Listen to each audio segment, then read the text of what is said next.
I don't know any mid-range to flagship level devices that are giving users a wireless charger out of the box, but somehow Infinix has managed to do that here with a price tag of just around 396,000 naira, or about $300. I've had this phone for quite some time now and I've lived with it. Here's what you should know about the Infinix Note 40 Pro. Without further ado, let's get to the video.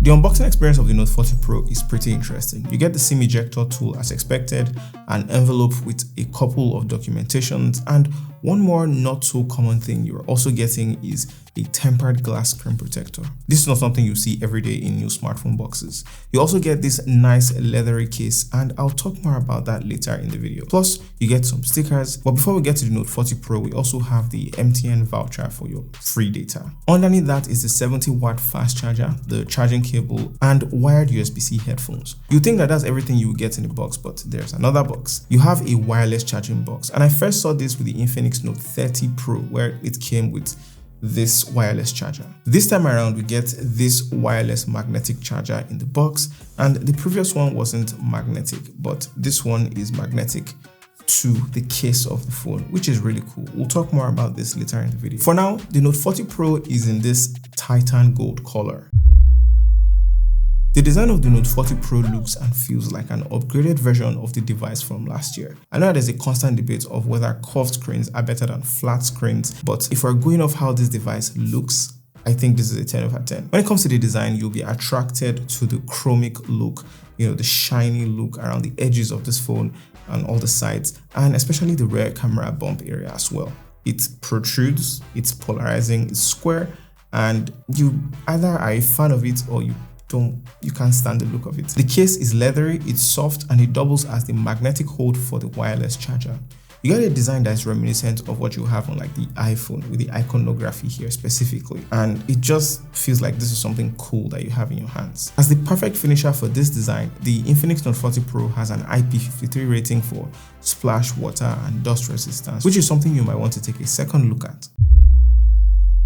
Taking things up a gear on the Infinix Note 40 Pro is this display. At first sight, you can see how sharp and vibrant this display is, and Infinix has stocked this up with everything you could possibly want from a flagship device. Using this as a day-to-day screen feels easy on the eyes, and yes, it's a phone with 1300 nits of peak brightness.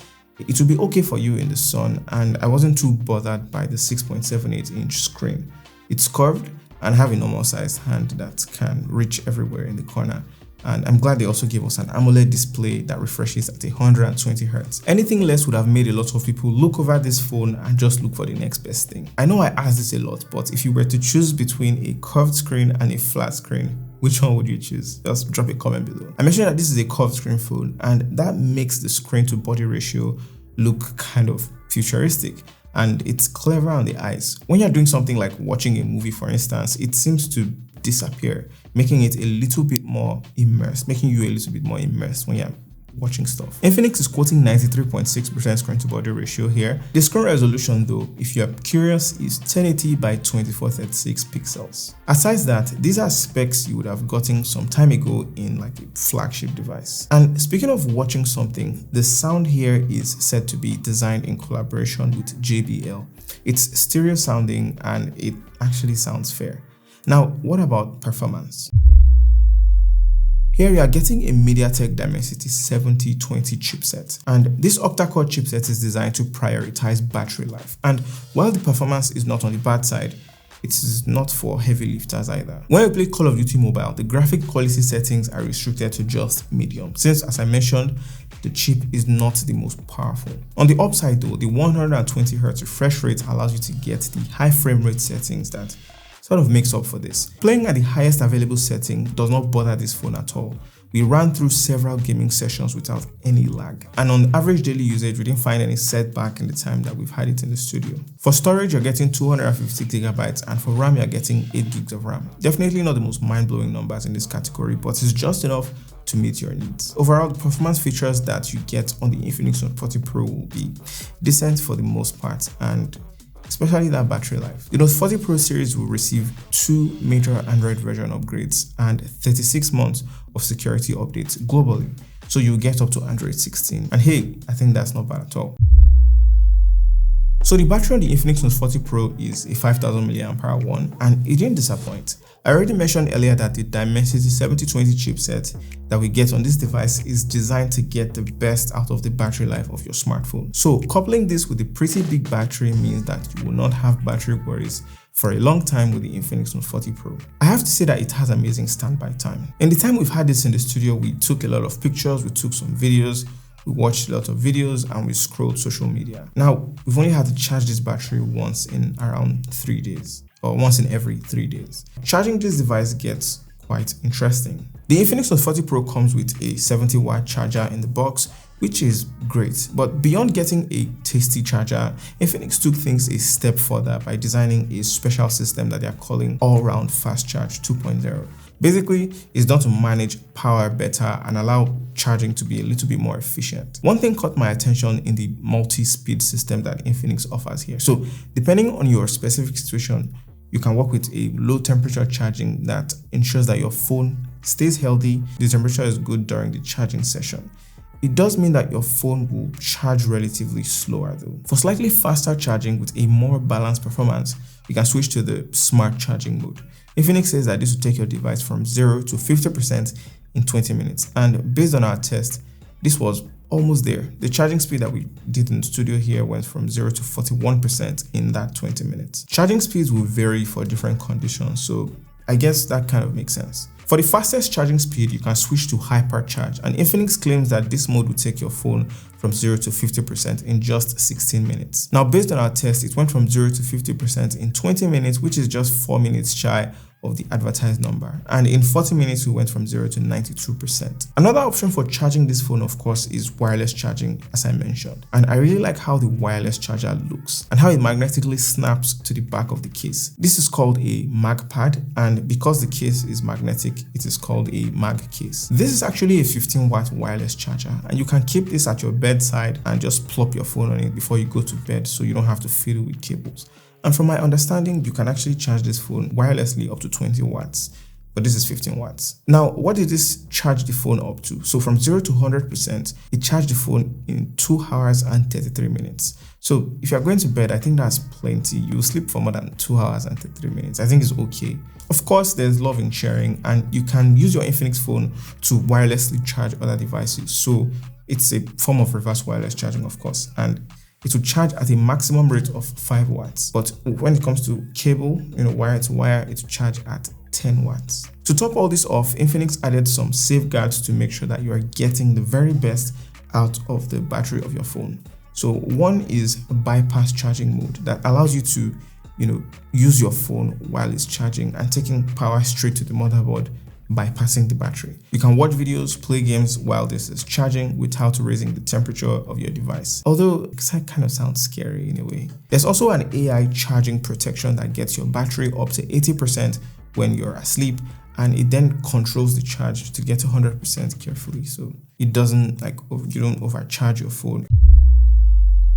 Using the cameras on the Infinix Note 40 Pro gives you a few things to consider. After taking a lot of photos under different lighting conditions, I noticed that you needed significant efforts to get every photo to look consistent.